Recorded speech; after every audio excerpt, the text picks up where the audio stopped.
Now bring in France 24's senior reporter Catherine Norris-Trent. Catherine, good to see you. Hi. How is Russia's advance progressing in the east? Have they managed to take control of the Donbass region? Well, they haven't managed to take control of the whole of the Donbass region by any means. They're building on those gains from 2014, where they took those areas in the Donetsk and Luhansk regions. They, before February 24th, controlled around 30% of the Donbass. They've been pushing forwards from there, especially in recent weeks when Russia's invasion has focused on eastern Ukraine. And even Putin at one point said that his attention was now turning to the Donbass. So we've heard a lot about the fighting in Mariupol, and while that is continuing there in and around the Azovstal complex there, with reports of Russian troops inside the complex and making progress there against the last remaining Ukrainian soldiers. It's also been continuing in the east around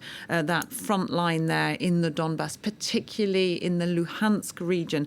We know that yesterday the Ukrainian army actually withdrew from the town of Popasna, which had been full of trenches, it had been fortified, and they've pulled back from there. So that is a gain for the Russian forces at the moment, it seems. But to put this in perspective, it took them around 8 weeks to advance 3 kilometers to take Popasna there. So it is very significant on the map because it kind of further closes a circle. They're encircling territory around Severodonetsk, that town there, which is becoming increasingly cut off from the rest of the world.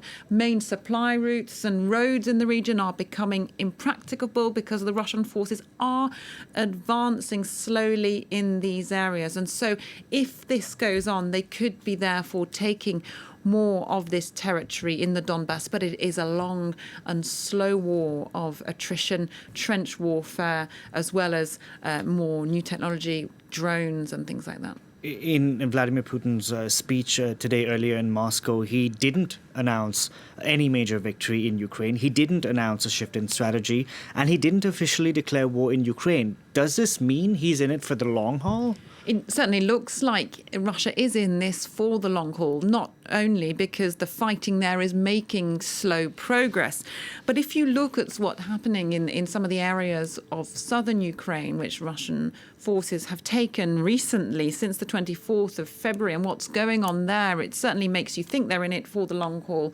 We're looking at pictures from occupied Mariupol.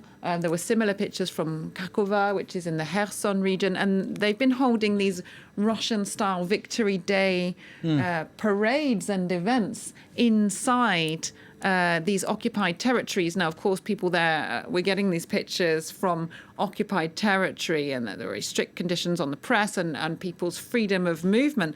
And that there are other bombed out places that's actually further in the east of Ukraine.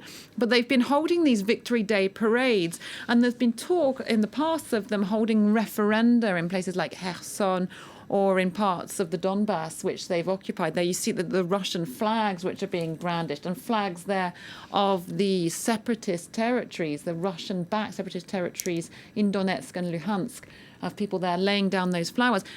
Will they hold referenda to decide?